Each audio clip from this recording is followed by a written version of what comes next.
Hi, welcome to the Art of Heart podcast. I'm Marissa Campbell. I couldn't be more grateful that you chose to press play today. This is our very first podcast together. I want to set the stage for what this space is all about because it isn't just a podcast, it's an invitation to explore the waypoints of our lives, the good, the hard, and the aha moments that shape us into who we are, the messy, beautiful fabric of being human. And I want to start by telling you why I'm here and why this podcast even exists. If you were to look at my life from the outside, you'd probably say I was successful. I built an incredible career, hit milestones I never dreamed possible. I had the titles, the accolades, and the recognition. I had a loving family, friends all across the world, and everything was pretty amazing. And don't get me wrong, I was happy in all of those moments. But here's the truth: happiness and joy are not the same thing. Every milestone I thought would finally deliver joy, the next big contract, the next award, the next level of income, it always left me emptier than before.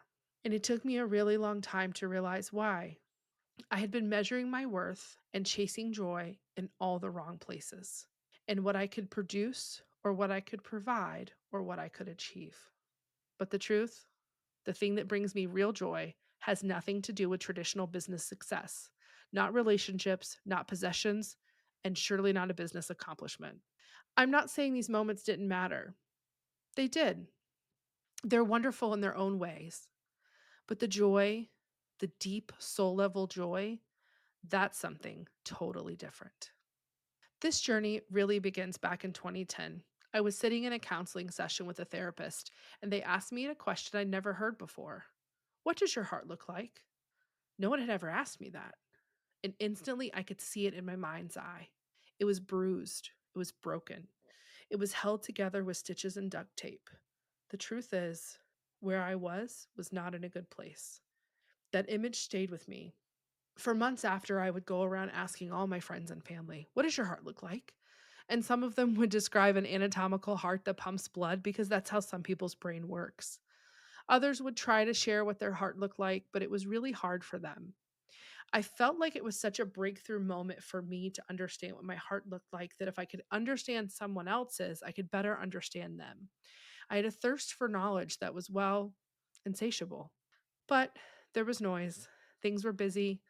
I was working on lots of different projects. And honestly, I forgot.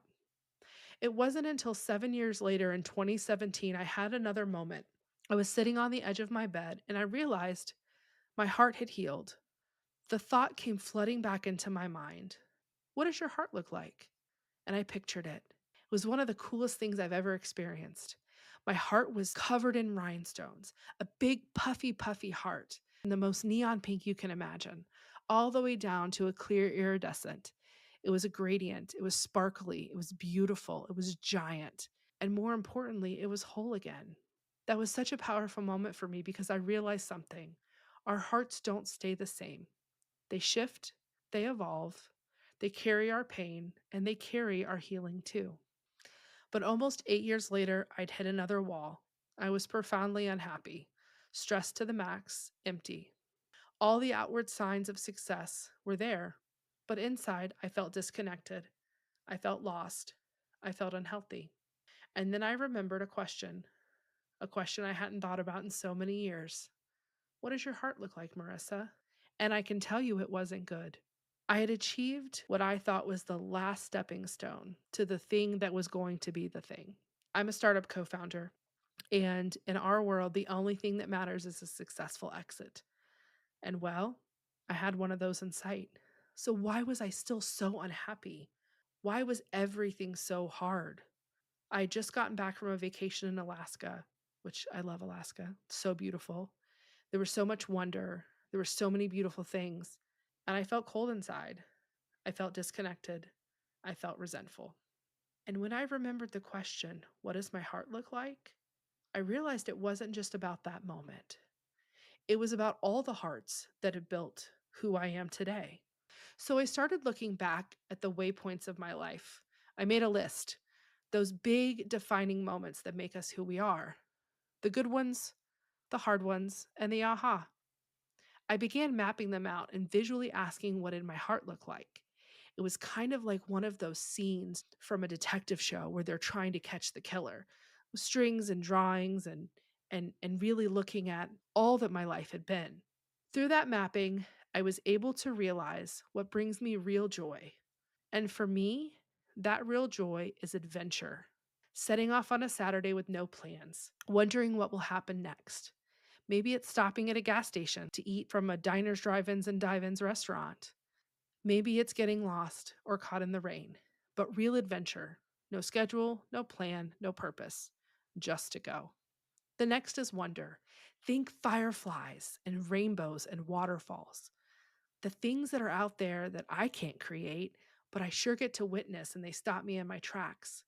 Have you ever been walking and realized the night sky is so dark and the stars are so bright and you just stop to stare at them and realize how vast the universe is? That's wonder.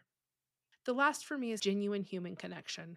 And this is a funny one for me because I'm an introvert. Most people think I'm an extrovert.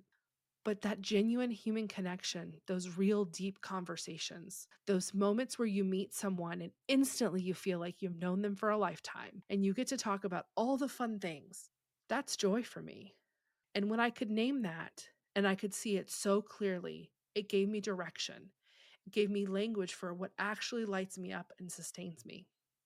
Let's talk about why visual language is important and why words don't always get the job done. So let's just say it's Monday morning and you go to get your coffee at your favorite coffee shop and you don't take a sip before you leave the drive through and your coffee is your favorite part of your day. And you get to your desk at work and you've got a long day ahead of you and you realize you have the wrong coffee. It's not something you like. And it makes you sad and you're bummed. If someone were to ask you about your day and you're like, man, I'm sad. Well, if you're sad because your coffee order was wrong, it's probably a little different than if you woke up that morning and it was the anniversary of your dad's death and you just don't feel like yourself. You're in the middle of the grieving process and you thought it would be over by now, and your heart feels different. It feels heavy. It feels unhealed. It feels crumbled around the corners. It feels like it's missing something. That is a different form of sad. It's totally different. There are just not enough words in the English language, or in any language, I guess, although English and sarcasm are the only ones I speak. Oh, and song lyrics, you'll hear some of those too. And so when we talk about words, there's just not enough. But those visual descriptions of how our heart looks, it's so impactful. When we give our hearts visual language, we understand ourselves more deeply. We grow our emotional intelligence. We connect more authentically with others. We become better leaders, better partners, better parents, and better humans. Everyone has a story, and chances are you probably have more than one. These stories really do create the fabric of your human experience. There are good stories, there are hard stories, and there are aha stories that become a fork in the road for us or a moment that changes everything. I'm 45 years old, and I've experienced a lot of stories. I've experienced stories that helped me have a better connection with another human. I've experienced stories that explain a little bit more about why someone is the way they are. So, what is the Art of Heart podcast really about? Well, every week you're going to hear stories. People just like you and me who are willing to share these moments that shape them. But it's not just about the story itself, it's about what their heart looked like in that moment. Each guest will share two hearts, sometimes more because we get excited, and when we start to talk about these things, more hearts come out. They'll share these moments with you, the deep things inside them that they may have never shared with anybody. They'll share them because maybe, just maybe, you'll hear something in their story that helps you to connect deeper with your stories. Because when we give our hearts visual language, something powerful happens. We grow our emotional intelligence, we connect more authentically, and we start to see ourselves more clearly too. And when you're listening to these, I want you to reflect on how this makes you feel. What emotions happen inside you? Do you have questions? But most importantly, it's a safe, authentic space where not everything is polished because life isn't. We're here to support each other and be kind and use this as an opportunity to better ourselves and each other. This is your space too. This show is about navigating the messy, beautiful journey of being a human. It's for anyone who feels like they need to pull themselves and return. The show isn't for quick fixes. We're going to have really hard conversations. Chances are you might cry, you might jump for joy, and you might really connect with someone else. It's time to reflect. It's time to get real. It's time to sit with these moments. And if you're ready, you're exactly where you're meant to be. So here's my invitation to you. Join me every Thursday because good things happen on Thursdays. Each week, you'll hear a new story, a brave conversation, a glimpse into someone's heart at a waypoint in their life. And I hope as you listen, you begin to ask yourself, what does my heart look like right now? As we continue on this journey together, my ask is that you don't worry about perfection. You don't have to get it right.